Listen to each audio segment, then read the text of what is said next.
At the end of the day, like, I'm going to show up, I'm going to work harder than you, and I'm going to prove to you that your words don't matter. There's no way to go back in time to change this. It's like, are you going to keep living with the victim mentality? I am a fucking badass. Yeah. I belong in the fucking room. Like, I'm the guy. Yeah. Like, I'm the guy. I think I got to quit. And he's like, what are you going to do? And it's like, I'm going to be an artist. And he's like, okay. So is it kind of like a stress reliever, do you feel like, for you? I'm not there yet, right? I'm always a student. There's always something more to learn.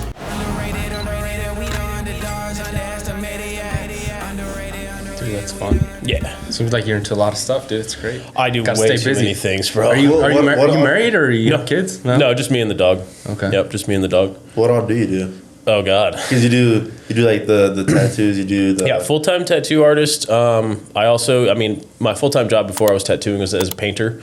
So I did all the murals around town for the HGTV show. So painting murals, canvases, like fine art painting was something I did for a long time. Tattoos is kind of like the newest artistic endeavor that I'm doing. I've only been doing it for a couple years.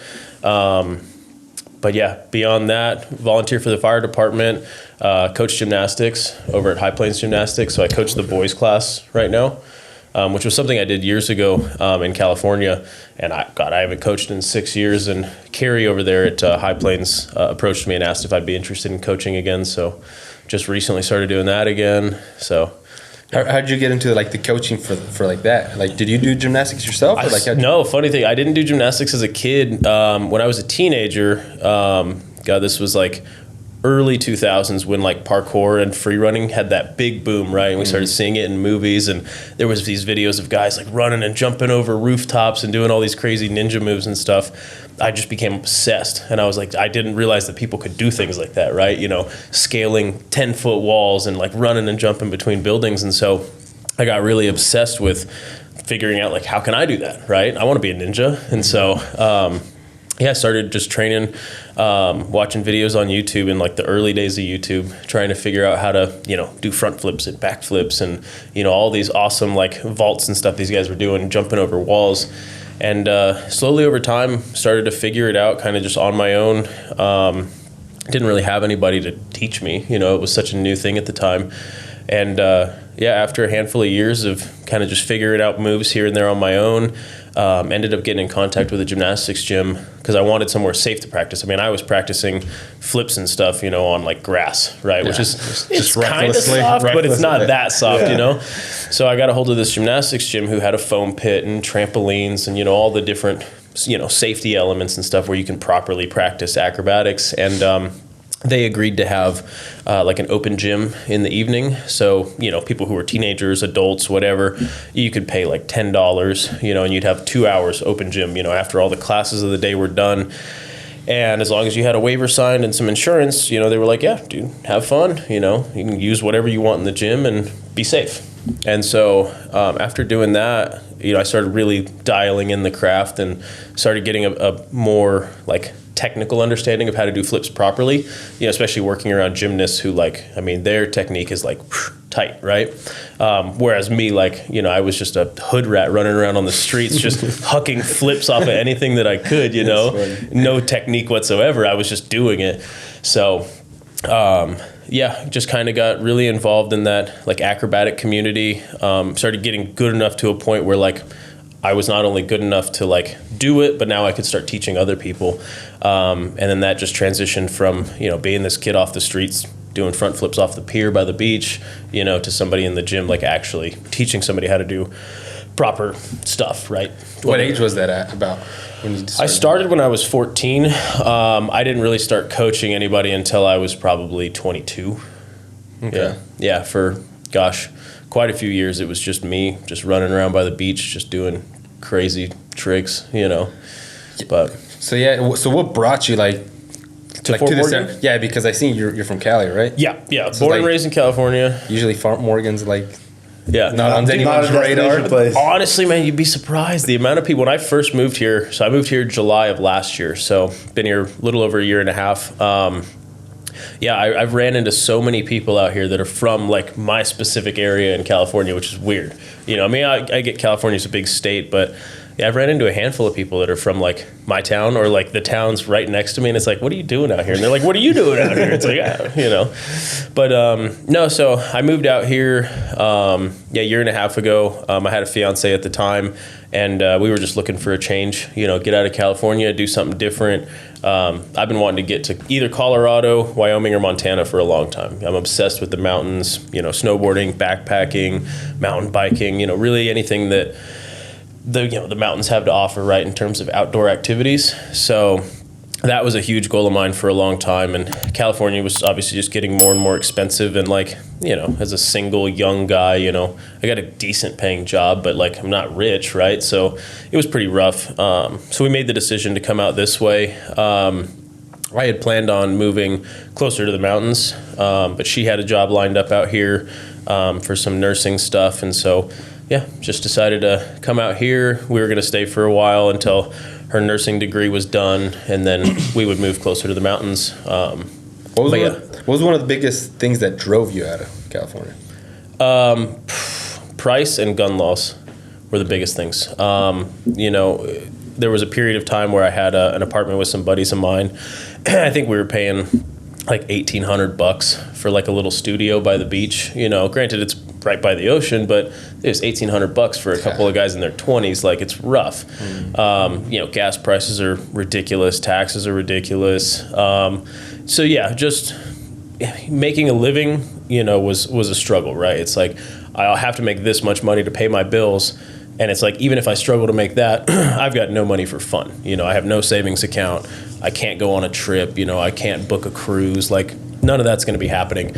So moving out here, the nice thing is especially as a tattoo artist, no matter where you go in the United States, you're pretty much going to make the same money. Most shops are going to be $150 an hour. Most shops are going to have a $75 or $100 minimum. So across the United States and most of the world, the income is pretty similar, right? So moving to an area like this where, people still say it's expensive, but it's like, dude, you guys have no idea how good you have it, Perspective on it. Yeah, because it's back home, you pay $1,800 for a 1-bedroom, 1-bath studio, but out here I'm paying $1,490 for a 3-bedroom, 3-bath, 2-story. Yeah. Right? So it's a lot better. Still expensive, but I guess for the people around here who have been here for years and years, and watched it grow, they're like, yeah, it's getting expensive, but then you're coming from way expensive to this. Yeah. You're like, this is not expensive. This is awesome. Yeah, I'm loving it. Exactly. So. That's one of the things that a lot of people are always just they don't like a lot of people that come from other places because that's what happened. They jack the price up. Exactly. Yeah. And the thing that sucks about that is it's true, right? Granted, it's not people like me that are jacking the price up, right? Because I'm the guy that was just barely making the bills. But it is the people that have a lot of money and then decide to come out here, and buy a bunch of houses super cheap in cash, raise the property value. You're like, yeah, they're screwing it. But yeah, I'm just trying to live cheaper. When did you start I guess drawing more seriously, more into the tattoo kind of world? So yeah, trying to get into the tattoo world I think was an endeavor I started probably around 26. So it's only been about 5 years that I've been really seriously trying to get into tattooing. A lot of my friends that I went to high school with, they were all tattoo artists, right out of high school. A lot of them started gravitating towards that line of work, whereas my art went more in the direction of graphic design, clothing design, doing t-shirts for guys, album covers, which then branched into doing murals and large scale artwork. But yeah, I really started taking art seriously around 15 and knew at that point, in high school that I was don't want to go to college. This isn't for me. Definitely want to be a full-time artist. I've been drawing my whole life. This is what I'm going to do. I don't know how I'm going to do it or what I'm going to do, but I'm going to do it. And so that kind of, went along for about a decade. Ended up going back to art school at 25. So that was my first time going to college. Really fell in love with art even more seriously there, from an academic standpoint, instead of just being the guy that draws, and the guy that draws kind of good. Really started to take it more seriously and treat it as a job, where I had a training schedule, where I had specific things every month that I was going to work on and get better at, and so on and so forth. Do you think the college side actually helped you? 100%. Yeah, 100%. Yeah, had I gone to college when I was younger, I definitely wouldn't have made it. I was such a such a screw off when I was younger. Just didn't have that focus and that drive to like really sit down, make a game plan, and like execute the plan, right? And so going to college, I think as an adult, you know, where I already have some work experience under me and some life experience, and all of those things helped tremendously. And then going to college gave me an idea of what it's like to actually have, you know, obviously like you have a course curriculum, right, where they say like, you know, this part of the semester we're going to work on this, and then we're going to work on that, and like you have a really structured list of skills that you're going to practice, right? And then by the end of the semester, boom, you know all of this stuff. And that was something I never did as an artist, right? Artists are notoriously kind of like free spirits, right? And so I would always just sit down and draw whatever I wanted to draw, but there was no direction, you know, there was no specific goal in mind in terms of like what I was going to practice that day. And so after going to school, I think it just gave me like that framework in my mind to be able to, you know, make a solid plan, you know. And so I would set up like for a whole year, I would say like I'm going to work on nothing but drawing people, right? This month is going to be working on the head, and then I'm going to work on arms and hands and feet and faces, you know. And so really setting up that structured framework to, you know, learn things as like building blocks, right? Instead of just being, you know, willy-nilly just drawing this today and being like, I learned something. It's like, no, you didn't. You know, you drew 2 eyeballs, you know. When did you feel like you're actually, because it goes like, I don't know if a balance is the right word, but it's like you love to do it and stuff, but I mean, if at the end of the day, if you're not making money off of it, then it's just like, it's just a hobby. When did you actually like make something where someone's like, that they wanted to buy it, like from you, they're willing to exchange something? I mean, there wasn't, I don't know if there was a definite shift for that. I mean, I was very fortunate in my like late teens, early 20s, like coming out of high school. I was always that friend, you know, that the friend group had in high school, where like you were the one artist in the friend group, right? And everybody knew you as like the guy that could draw pictures, right? And so I was very fortunate that my friend group was very generous, you know, through high school and stuff like that. Like they would have me draw pictures for their girlfriend, or, you know, draw pictures for their parents' birthday or something. And, you know, I wasn't making a lot, but, you know, they give me $50, you know, or whatever for a drawing. And so at that point, you know, I wasn't making a lot of money, not enough to live on, but I realized like people will pay for my art, right? And then as I started getting older and getting better and, you know, having more value for my own art, you know, because before it was like, to me, it was like, I'm just drawing a picture. Like, yeah, give me $20. I don't care. You know, once I started to get to an age, right around when I was going to college, where I was taking my art more seriously and realizing that, you know, my art was good enough to have like legitimate value, I think that was when it started to switch. I was still working a full-time job while I was going to school. I was working 2 jobs, actually. I was working at the Army surplus store and managing a liquor store at night. And, I started, you know, just painting more and more and, you know, as side projects, taking on graphic design work, doing murals as side gigs, and started getting to a point where I was making a lot of money in my free time, you know, enough to where I was like, okay, like this is damn near livable. You know, it's not consistent, but it's livable as long as I can keep it consistent. So I started tapering back how much I was working at those other 2 jobs. And, it kind of just like, I mean, overnight almost like switched, where it was like I'm working these jobs and I'm making all this money on the side. And then just one night I was like, okay, like I don't think I need these jobs anymore. And that was terrifying, you know, to finally say like, go to my boss and be like, hey, like, I think I got to quit. And he's like, what are you going to do? And it's like, I'm going to be an artist. And he's like, okay, you know, good luck, you know, and it worked. I mean, I quit those jobs, and I've been very fortunate that I haven't necessarily needed to go back to a normal 9-to-5, you know, or a payroll job. I've definitely had months where it's tight, you know, especially living in California, where it's like, you really got to hustle some work, you know, to pay those bills. I think I've been very fortunate that, you know, taking that just blind leap of faith and saying like, we're going to do this, you know, all in or all out. Right. And, having it work. It's been, very grateful for that. I'm curious real quick. What kind of things did they teach you guys in art school? Cause I've been like, I've always wondered. Yeah. And there's like people always saying like, oh, if you're going to go to art school, it's kind of like a waste of time. Because it's just like drawing some more. Yeah. But I've always been like curious. I mean, I definitely recommend, like, there's so many good art schools out there. I think the downside for a lot of art schools, like private art schools, is just how expensive they are. I mean, you're essentially paying a very similar amount of money to like somebody who's, let's say, going to get like a doctorate, right? Like going to be a doctor, like you're going to be paying somewhere between, you know, $250,000 to like $750,000. You're going to be a doctor, right? Well, you're going to make all this money and, you know, you'll probably have a good chance of paying it back as long as you're a halfway decent doctor. Art school is pretty similar. Like I was looking at going to one in Georgia, which I mean is phenomenal, one of the best schools in the United States. But I think after my 4-year program, you know, I'm looking at like $400,000 plus in student loan debt. You know, which as a doctor probably not that bad, but as an artist where your work isn't guaranteed, you know, you may get a job at Marvel, you may not. Who knows, right? Yeah. So that's terrifying. So for me, I highly recommend like anybody that wanted to go to art schools to do like community college. So in California, there was a school in my hometown, it's Cuesta College. They have one of the best community college art programs in all of California. Really, really highly acclaimed. But as far as like the coursework,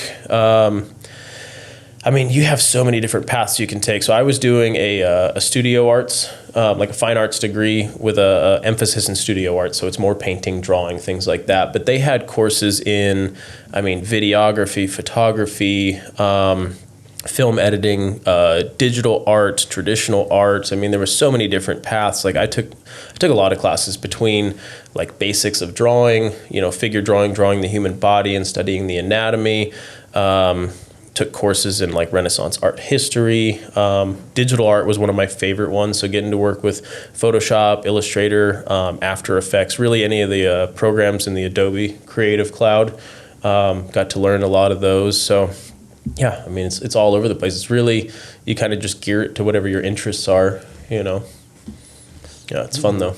Yeah, so like people don't have to feel like they need to go to like a 4-year college to be able to do something that they want to do. I almost, you know, discourage it unless you're somebody who is either so insanely passionate about the art that like, you know, it's not like, there's a difference between like people who want to draw, like people who enjoy drawing and want to draw. Those are usually the ones that don't make it as an artist, like a professional artist. It's the people that have to draw, right? Like you have so much, you know, going on in your head, so much chaos in there that like, if you don't sit down and get something out on the page, like you're going to go crazy, right? Like it's like something inside of you that like forces you to draw. Like if I don't draw, I'm going to feel sick kind of a situation, right? Like those are the people that make it, you know, the ones that are hungry and have no other option but like to create. So is it kind of like a stress reliever, do you feel like for you? 100%. Okay. 100%. Yeah.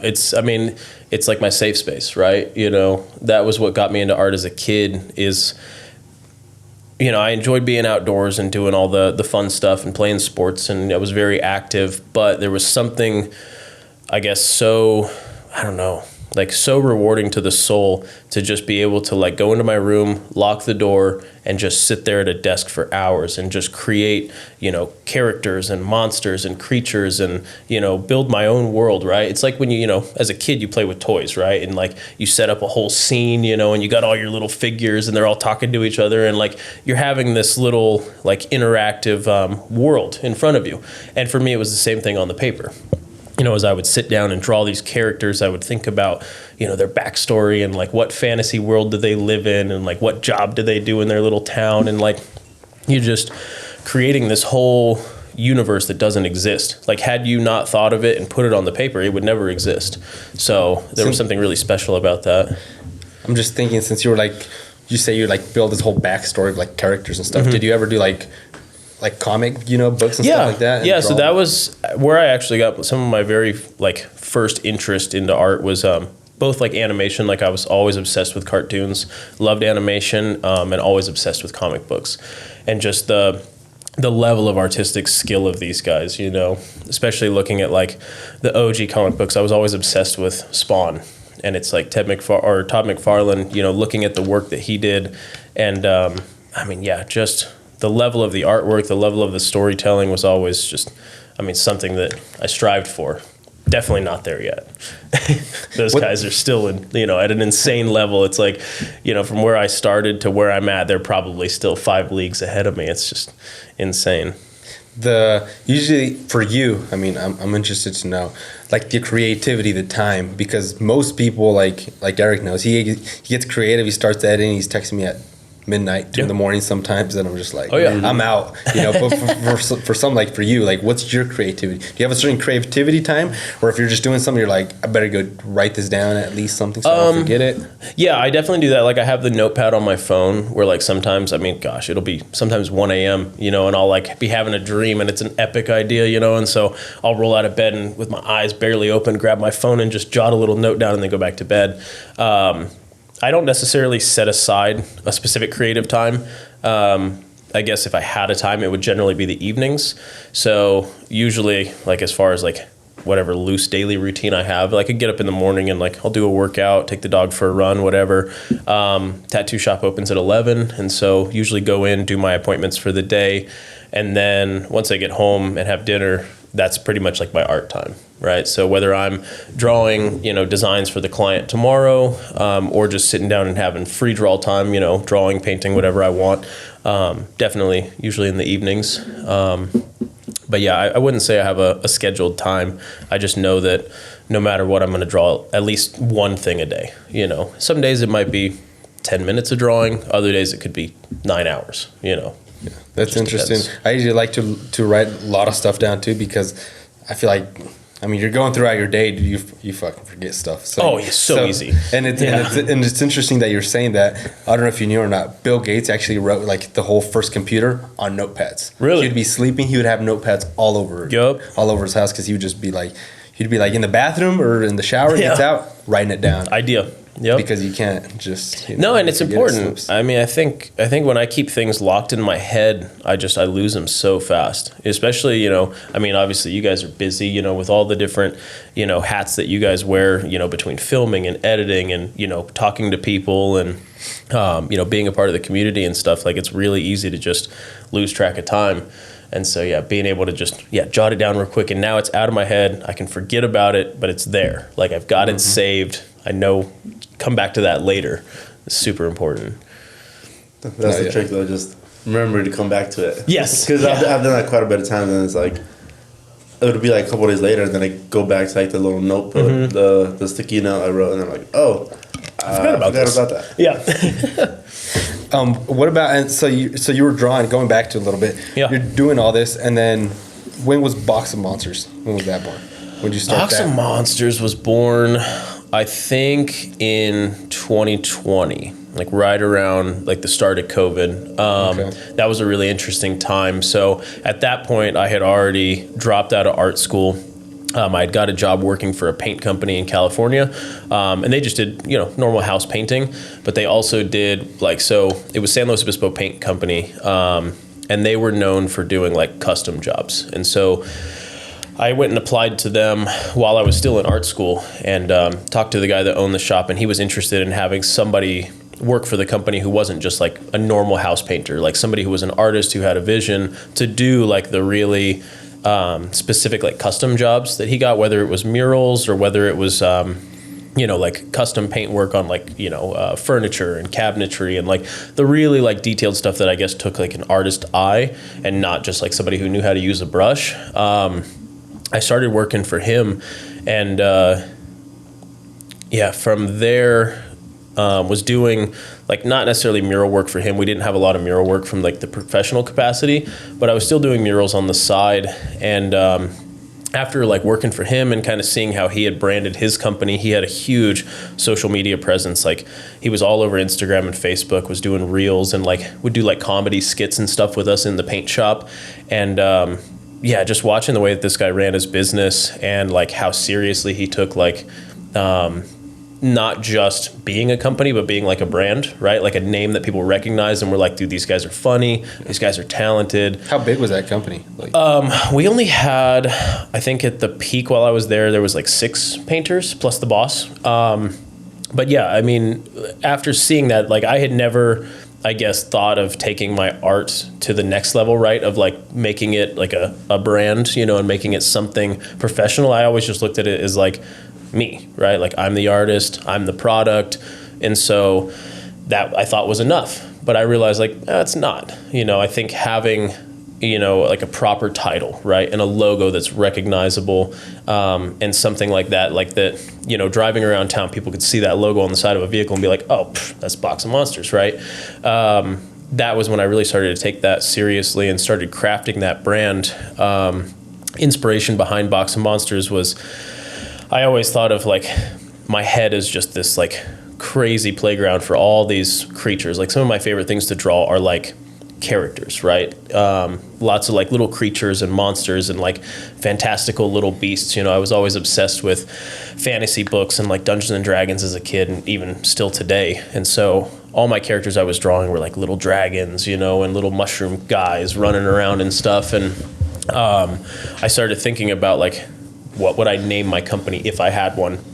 And so, just started thinking about, how my head is just this box of all these little monsters running around. And I was like, that's a good one. I was like, Box of Monsters. And so I started really diving deep into, how I would craft that into a business, title. And it just kind of stuck, So people always ask me like, what is a Box of Monsters? And I was like, my head is the box and it's full of monsters. And I was like, and that's why I have to draw. I mean, without getting, super down and depressed on like the victim mentality thing. Like I had a decent amount of trauma as a kid, whether it was with my upbringing or just things that had happened to me and things that I was exposed to as a kid, which I think gave me a lot of solace as an artist. Like art was the escape, right? Like if things in the world were going bad around me and like I wasn't really in a good place as a kid, the moment that I sat down and started drawing my little creatures, on the paper, like all of that went away for however long I was there drawing, and then the moment I put the paper down and I get back up to my life, like all the crap comes flooding back in and like, oh, my life still kind of sucks. But, for that time that I was at the page, I found solace. And so, it's just the Box of Monsters, man. My head is just full of all these creatures that I just feel like I have to get out on the page, because if I don't, I'll go crazy. Yeah, and I think that's a perfect way to actually like stress relief, because I feel like we all go through things. We're all having a bad day. We're all having this, and then I just see it because like I'm a dad now. So like a lot of the people, they have a lot of stress, and it's completely valid. But then we go home and then we take it out on our family or some other people we see at the store, and just because I feel like we have no way to like express it sometimes, and so we're just trapped, and just till like you shake up the soda can until one day is just gonna fucking pop the top. And that's what we talk about all the time too. Is like shit happens to everybody, right? Yep. But then it's like, what are you gonna do like after that? Like, yes, it happened, but then there's no way to go back in time to change it. So it's like, are you gonna keep living with the victim mentality, or are you gonna do something about it? Or are you gonna do something about it? That's one thing that we stress about a lot when we're just here. Like, yes, shit's gonna happen, but then what are you gonna do about it? Like, you get up and go do something about it, because then it's just gonna hold you back the rest of your life. Exactly. If you don't like take care of it, just deal with it and then just move on from it. Yeah, no, it's 100% true, man. And I think a lot of the things that I've done in my life, and the reason that I guess I keep so busy and I do so many different activities, is probably in a lot of ways to try and mask, all that like inferior, like victim feeling I have from like childhood, right? Like, you grow up and like you get bullied enough and have enough people tell you like you're not worth a shit, and all that. At a certain level, it's either going to crush you and you're actually going to feel like you're not worth a shit, and you're just going to let your whole life devolve into, a cycle of depression, or you're going to get up and prove to people that, I am worth a shit, right? Like, I am a badass, like I'm going to get some stuff done, right? Mm-hmm. And so, I guess that was definitely my mentality. It's like, if somebody thinks I'm not a good enough artist, well, I'll just try harder and I'll become a better artist. If somebody thinks they can push me around, well, I'm going to go to the gym and I'm going to get some muscles, and then we'll see who pushes who. Like, it's one of those things. You either get ran over in this life, because there's so many people out there that are wonderful. I love the human race, and I love all of the kind, generous people that I've met in my life, but there's some other people out there that are just straight up nasty, and for no reason other than because they want to see you hurt or they want to see you fail, right? Hurt people. Yeah, exactly. So it's always the ones that are the tortured souls that decide that they need to bring people down to their level. And it's like, I'm not going to play that game, dude. Yeah. You can try to bring me down all you want, but at the end of the day, like, I'm going to show up, I'm going to work harder than you, and I'm going to prove to you that your words don't matter. So, dude, I love it, because that's the whole thing I have with it. Like, you might be better than me, you might be more talented than me, but I know you ain't gonna fucking outwork me. Exactly. Because it's me against me. Yep. It's not like, you know. It's the attitude and effort. That's why I always love working out by myself, not with someone else. Because if I see someone like, oh shit, he got 3 plates. Shit, I'll get 3 plates. No, it's like the man of the mirror. Like, I'm going against him. He did 8 yesterday. I'm gonna do 10 today. You know, stuff like that. And I think that's the. But sometimes you kind of need that I guess competition, that little ego boost to kind of get you going. Yeah, and I mean that's why I follow. I mean, there's so many artists that I follow online. You know, on Instagram specifically.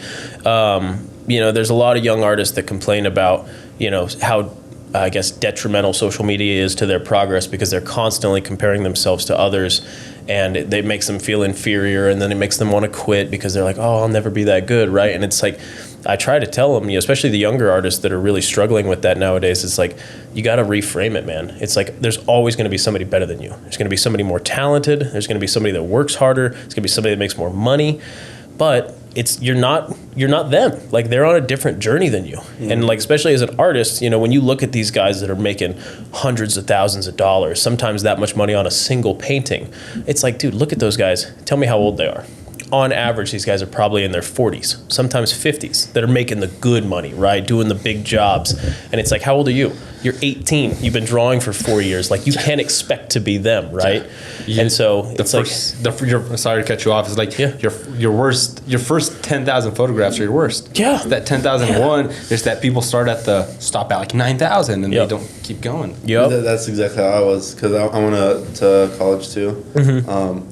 And throughout like the whole college time, I was like, yeah, my videos aren't that good, but that person's are better.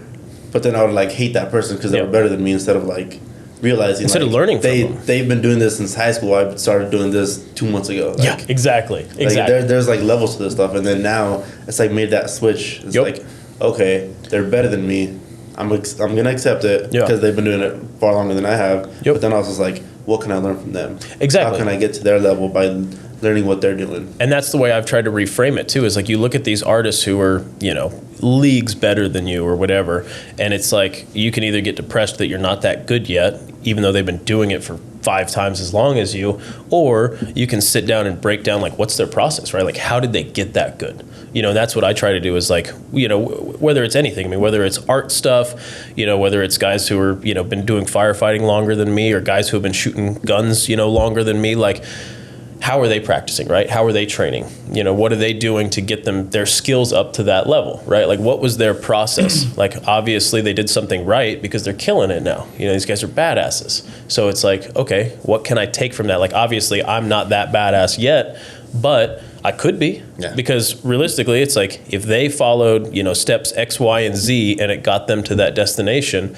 theoretically, if I follow those exact same steps, X, Y, and Z to the T, the way they did, I get to the same result. There's no reason I can't do it. Yeah, there's already a blueprint. So it's just like, it's just a blueprint. Just you just follow the blueprint. Yeah. And that's the thing, though, following it to the T. Yeah. Because a lot of people are like, oh, the very successful person, they do X, Y, and Z, but then you wake up one day and you're like, I kind of don't feel like doing X. I'll just do Y and Z. Exactly. And then it's like, you're not when you start taking there. those shortcuts, that's kind of like starts messing you up. And it's like, no, if you're gonna follow it to a T, follow that thing to a T. Yep. To be able to actually, I always have that thing, like, for me, inside me, it's just like tiptoeing that line, because like, yes, I know there's always going to be somebody better at me at whatever. There's going to be somebody faster, stronger, with more money, whatever.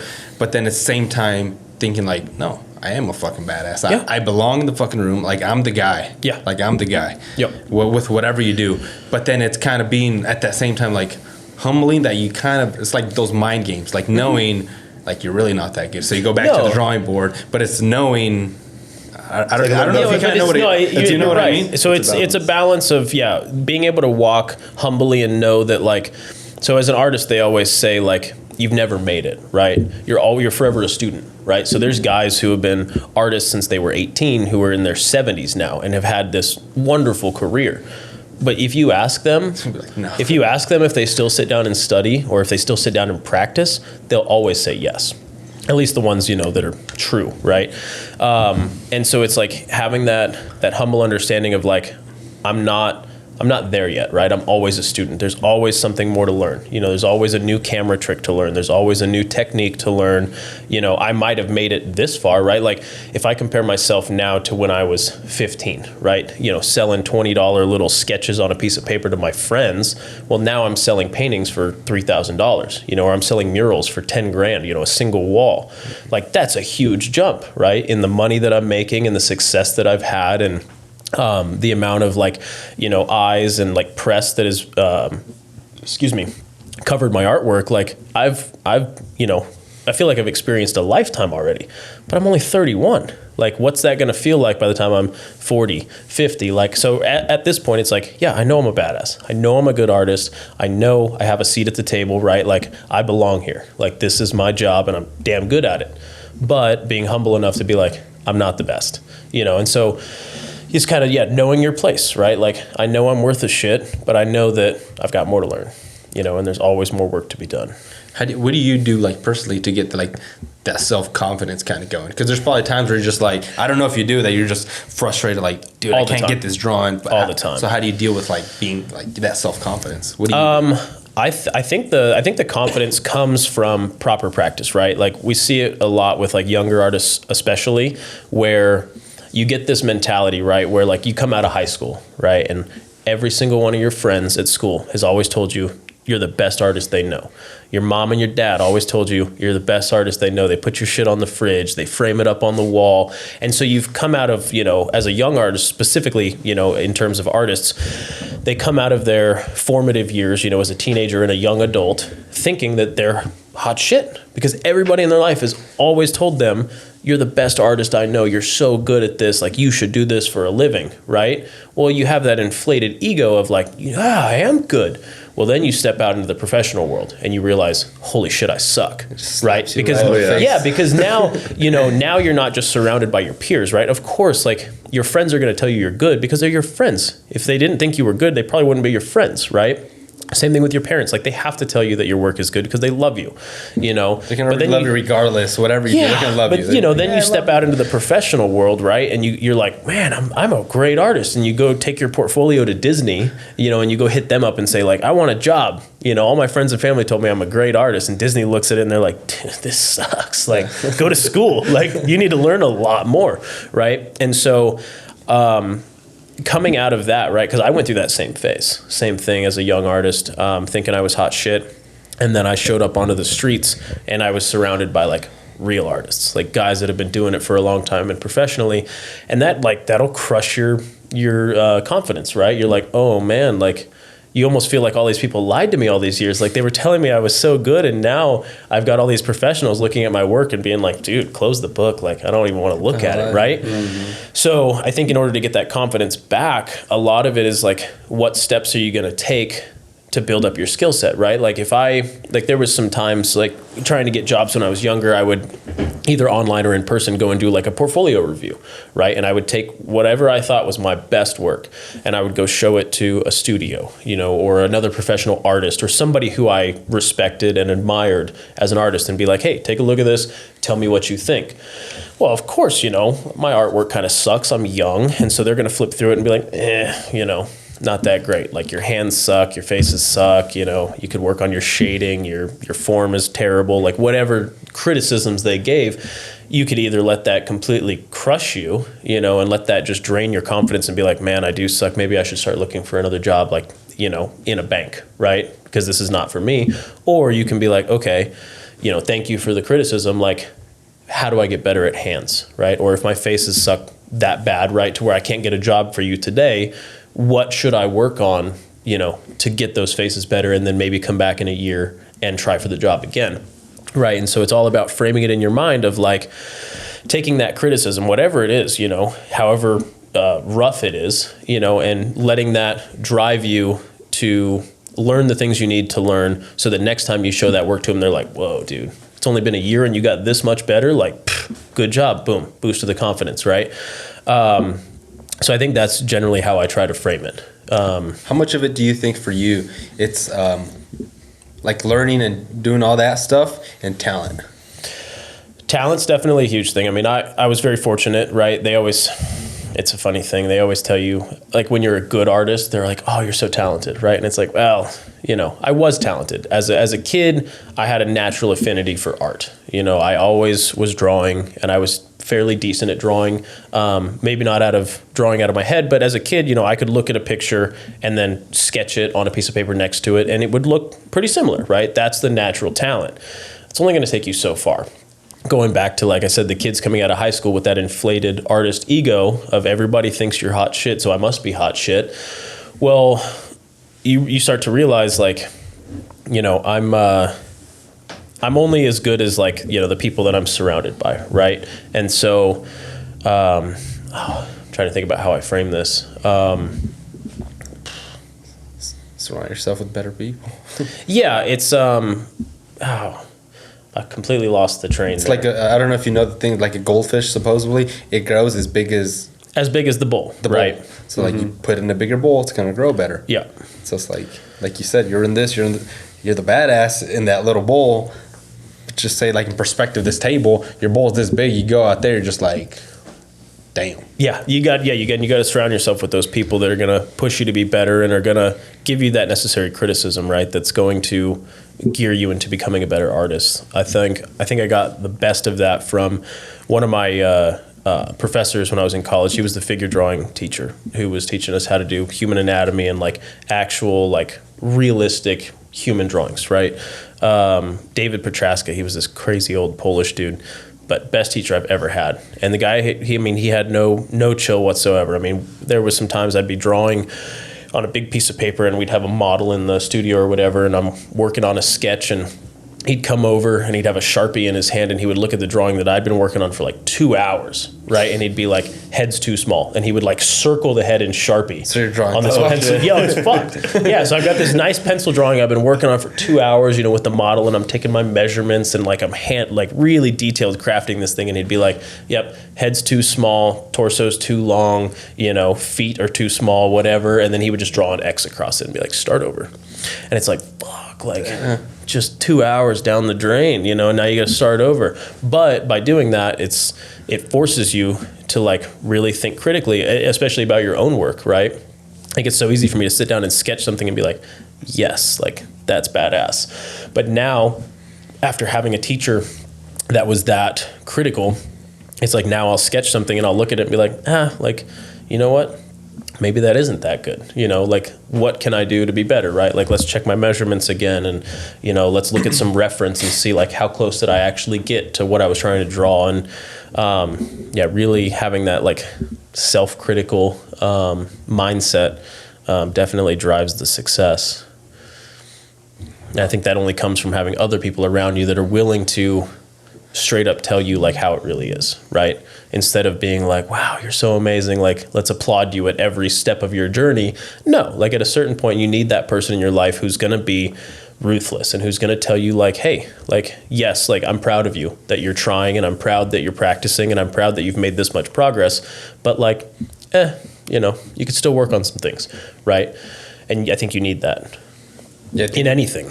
Yeah, I think it's necessary to have someone like that in your life. Yeah. It's just that I think when we're going through it, you're just like, man, fuck this guy. Like, he's just doing this to me. And you can take it either way. Like, you can do it better. Like you said, it'll crush you. But we already know if you just, like, give up on it, you start compounding these little things, like, and then you fast forward, like, 10 years later, all these things that you compounded, like, oh, they told me this, and oh yeah, and then I stopped, and then they told me this, and then I stopped. Yeah, and so it's like you just become sounds fucked up. Become like a worthless person. Like, 100%.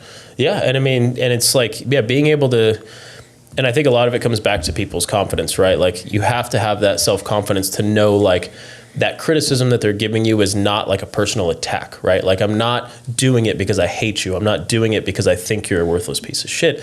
I'm doing it because I care about you and I think you have potential and I want you to be better, right? And that's the way I think you have to frame it in your head, is like, this teacher or this, critic or whoever they are, that are giving me this really rough assessment of my work. They're not doing it because they hate me and they don't want to see me succeed. They're doing it because they care about me enough and they think I have enough potential that they want to, give me that feedback and say, like, hey, you're not there yet. Like, this isn't that good, but it could be, and it could be better. So I want you to keep practicing and get better, right? I'm not trying to tear you down and tell you that you're not worth a shit. Like, I'm trying to help you get to that next level. And the only way I do that is by telling you what you need to work on and how to get better, instead of being like, yeah, like, good job. Like, I'm so proud of you. Like, keep going.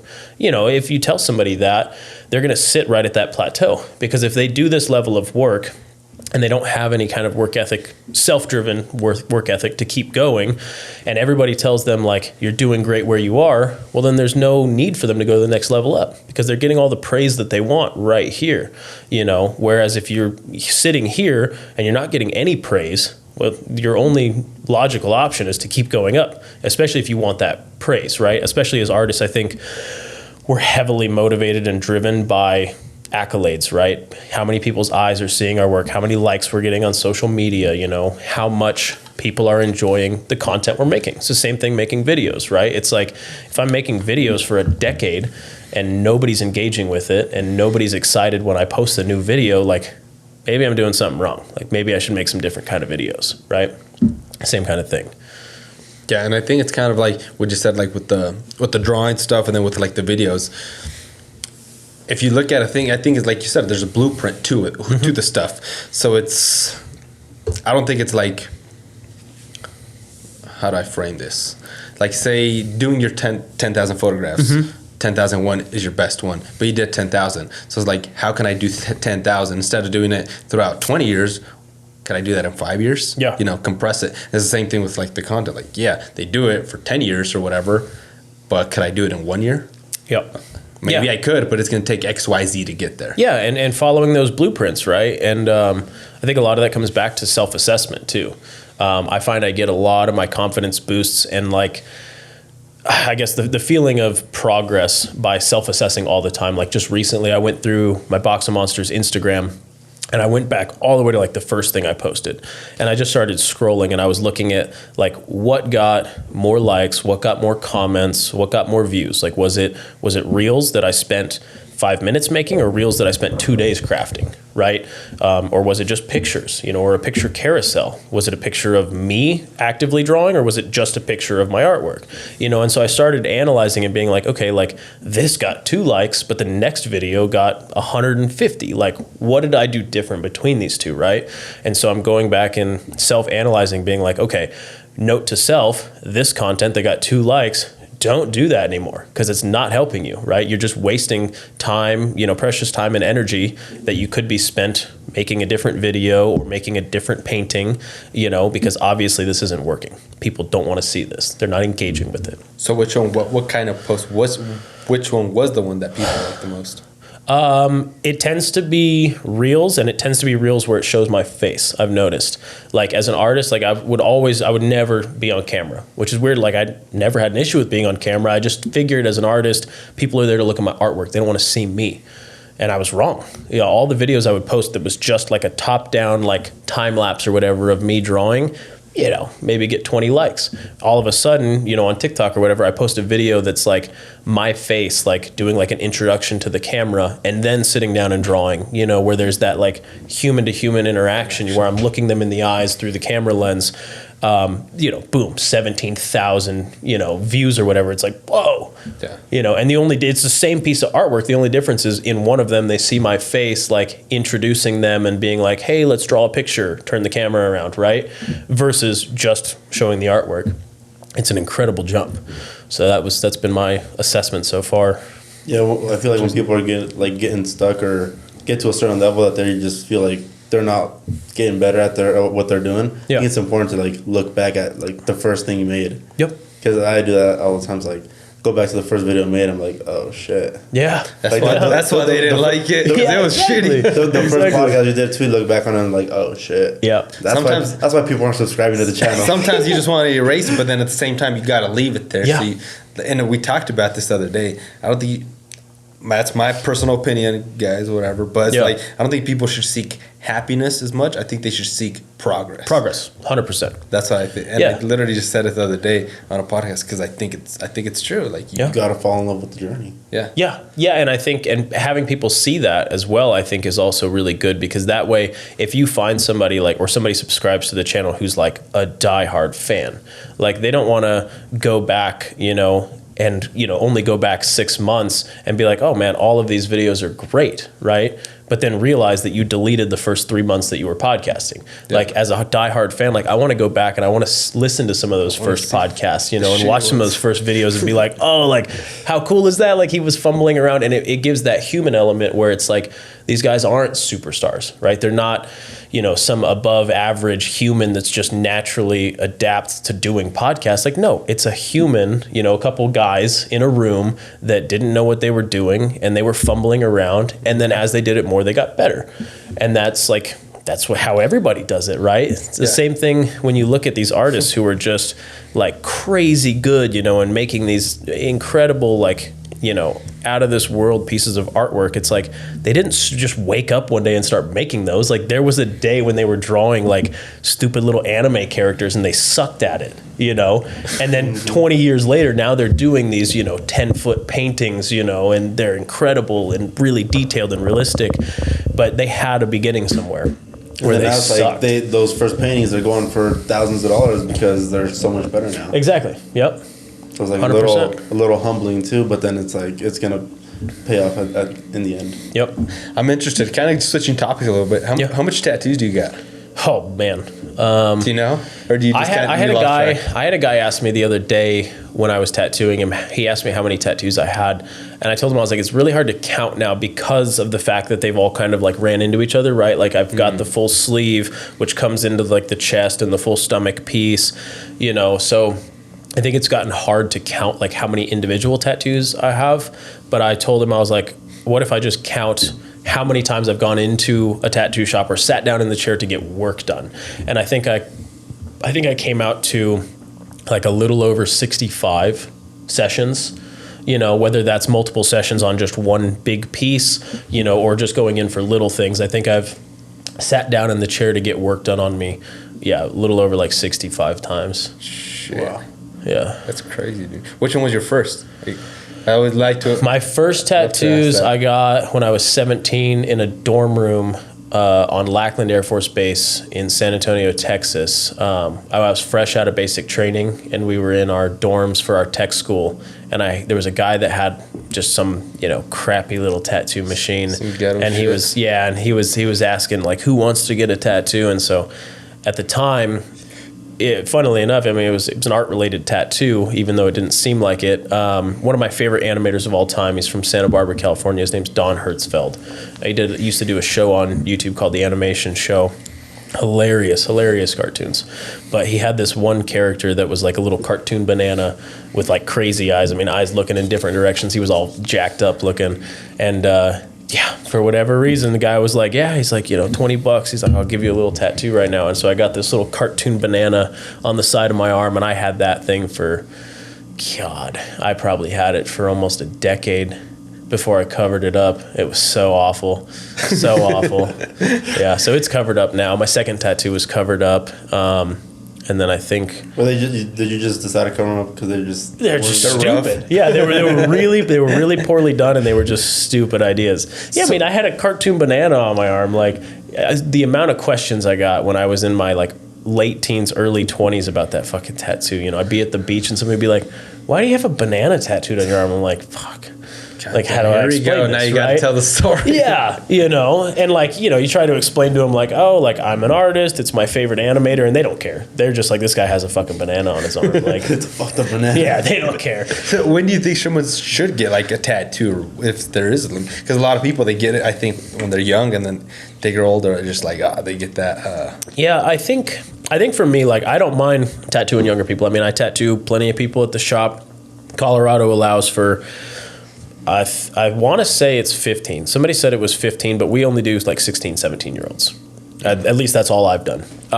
California, it's a no-go. You have to be 18. There is no minor consent. You can't have parents' permission. But out here, it's very nice that we can do teenagers. And I think that there are teenagers out there that are secure enough in themselves and smart enough to make the right decision and get a good, tattoo, even that young. So I don't mind, I don't mind doing minors.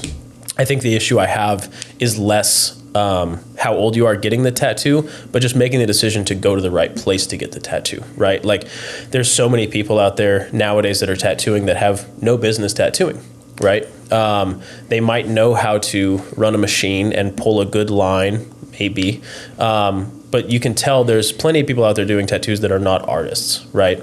And I think that's the issue I have. So many young people, instead of going to a professional shop, right, and going to see like an actual artist and get a proper piece of artwork for their first tattoo, instead, we'll go to some hole-in-the-wall shop or some guy who does tattoos out of his kitchen, and they'll get this crappy little scratchy thing that has no business being on your body, but they're just excited because it's like a first tattoo. I'm just laughing because usually it's not going to end well if they say, I got a homie that can do it cheaper. Exactly. That shit's not going to end good. No, it's terrible. I have two, and it's just like, no. You go somewhere, you get a pro to do it because. Yeah, and most the minor tattoos that I've done, I would say the vast majority of them are religious, which I love, because it's like, odds are, if you're already this religious and you're, religious enough to where you're considering putting a piece of religious iconography on your body for the rest of your life, like, that's probably not going to change as you get older, right? And so, like, me tattooing, a cross on a teenager, or a piece of scripture or something like that, like, okay, like, that's cool. We definitely don't see a lot of minors coming in with like really stupid ideas. Usually their parents are the ones that convince them otherwise. Like, if the parents are cool enough to let them get a tattoo underaged, they usually have some say in what they're getting, right? Like, they're not coming in and being like, I want a unicorn and a spaceship and like some dumb shit that you're gonna hate when you're 40 years old with 3 kids, So do you think someone's first tattoo has to be something meaningful, or could it just be something just done like a banana or whatever, just to kind of get it over and done with? Don't do the banana. No, I definitely think having the meaning behind it is important. Now, that's not to say that every tattoo has to have meaning. Like, I have tattoos on my legs that I've done myself that, they have meaning to me, but like, they're not like inherently meaningful, right? It's not like a memorial tattoo, or it's not, a religious tattoo, or, something for my dad or whatever. Like, it's not super meaningful. I just liked the artwork, and so I put it on myself. I think there is definitely a place for that, right? They call it, like, you look at people that have like the doodle sleeves, right? Where it's like an entire arm or leg that's just full of a bunch of random little images, right? And if you look back in like tattooing history, American traditional is essentially that. Like, so if you look at like American traditional tattoos, where you have all of this really strong symbolism, like there's always like the bear and the wolf and the anchor and the compass and, the sparrow or the swallow, all these different images that were done traditionally in that like classic Americana style of tattooing. You look at a whole arm full of them and it just looks like a bunch of little doodles that makes up the entire arm. And I think that that's a really cool look, even if it doesn't have a lot of meaning. So I think it just depends. It depends on the person. And at the end of the day, like, try to think of myself as like a walking canvas, right? Like, what image do I want to present, right? When I put this artwork on my body, whether it has like a deep spiritual meaning or it's just a piece of artwork I like, what's the image I'm going to represent, right? Like, if I walked around like in, let's say like I was into just like curse words, right? Like, am I going to tattoo my entire arm with just a bunch of like fuck yous everywhere? Like, probably not, unless that's the image I want to represent, right? Like, So I think a lot of it's up to the person and like thinking about not only what are you interested in, but like, what image do you want to represent, right? Like, I would say the vast majority of my tattoos all have like a really deep meaning, even if they don't look like it on surface value. So yeah, I think it's just up to the person. What would you say is like your style of tattooing? Of my style of tattooing, like giving tattoos, definitely, I'm a huge fan of black and gray. I can do color tattoos, but black and gray is definitely where my passion's at. I think I just like the look of black and gray tattoos. It doesn't matter if you have really, really light, fair skin, or if you're really, really dark in complexion. Black and gray tattoos just look good across the board. But I think as far as style goes, I would definitely consider my stuff a little more like gothic kind of fantasy art. So I love doing castles, dragons, knights in armor, Spartans, warriors, like a lot of that kind of archaic historical type stuff. I love doing historical tattoos. I would say that's where I'm probably happiest when I'm working, skulls and daggers and castles, dragons, knights, really anything that's fantasy related. So if someone comes up to you with like a different idea, will you still like 100% do it, or will you just kind of like refer them to someone else? Nope. Like, No, I'll do it. Usually the only time I refer somebody to somebody else is if it's not something that I'm like good at, right? Like the nice thing about the world of tattoos is like there's so many different people that are doing tattoos, and as far as like the good tattoo artists, everybody has their specialty, right? Like JJ at Bad Medicine that I work for, like the guy is phenomenal at doing like color realism, right? He's really good at doing color tattoos, and it doesn't matter if they're realistic or cartoony. Like the guy is just crazy good at color. And then you got guys who specialize in like photorealism, who can do like a crazy photorealistic portrait, or a really realistic rose. And like, that's not my style. And so what I'll always tell people is like, if they come to me specifically for something that is not necessarily what I'm known for or what I'm really good at, I'll tell them like, yeah, I can do it. But if you go to this guy, it's going to be better. Right. And I'm humble enough to know that like, I'm not the best at everything. So why should I try to be, right? Like I know what I'm good at and I enjoy doing what I'm good at. So realistically, I'd like to just do that, right? And so if somebody comes to me and they're like, I want a whole sleeve of color realism, I'm like, cool. Like I would love to take your $6,000 for a full color realism sleeve, but it's not going to be as good as if that guy did it. So go give him the $6,000, right? And I think that's something that is lacking sometimes in the tattoo industry. You get these guys, that work in shops and like there's so many things that they are not good at. There's a couple things that they can do pretty well, but there's so many things that they're like, they shouldn't be doing. Like if you don't know how to even just draw a realistic portrait in pencil, you damn sure should not be tattooing it permanently on somebody's skin, right? But a lot of guys just see the dollar signs, right? The dollar signs walk in the door and somebody's like, I want a photorealistic portrait of my grandma, it's going to cost me $1,000. It's going to cost him $1,000. And the dude's like, yeah, $1,000. Like, I'll fucking tattoo your grandma, and then it ends up looking like ass, and it looks like some like ogre that they tattooed on their arm. It doesn't look anything like their grandma. And the guy just took the $1,000 and ran, right? And now you have a tattoo of somebody who is supposed to be your grandma who passed away, and it's supposed to be really meaningful and special to you. And she looks like, a bag of potatoes, like terrible. So, that's interesting. Yeah. That's So for me, it's like I'm humble enough as an artist to know that like I'm not the best at everything, and I don't need to try to be, right? Like I have the things that I'm good at that I enjoy doing, and I will do them to the best of my ability, with all the artistic passion that I have. And if it's not for me and it's not, something that I should be doing because it's not something I've practiced, I'm not going to take your money and do it, right? Unless you beg me to, and I will tell you straight up, if you want a color, photorealistic rose, I'm going to be like, hey, like, I'm going to get it as close as I can. And like, I'm a good enough artist. I can probably fake my way through it, but somebody else would probably do it better.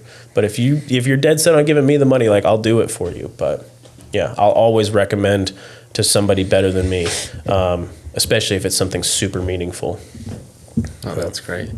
Well, Randolph, we appreciate you for coming through. Yeah, heck yeah. Chilling with us, giving us a little breakdown of what you do and all this stuff. It was fun. If people want to like kind of contact you for any like openings you might have or anything, where could they do that? Yeah, so as far as just you can come visit me in the storefront anytime. Bad Medicine Emporium. It's 307 Main Street in Fort Morgan. That would be the best place if you're looking for tattoos. You can come in, talk to me, meet with me in person. I do usually free consultations. I'll give you as best of a price quote as I can on some work. As far as social media goes, it's just Randolph Torres on Facebook. So that's RANDOLPH Torres, TORRES on Facebook. All of the social media is the same across the board. So Box of Monsters Art on Instagram, TikTok.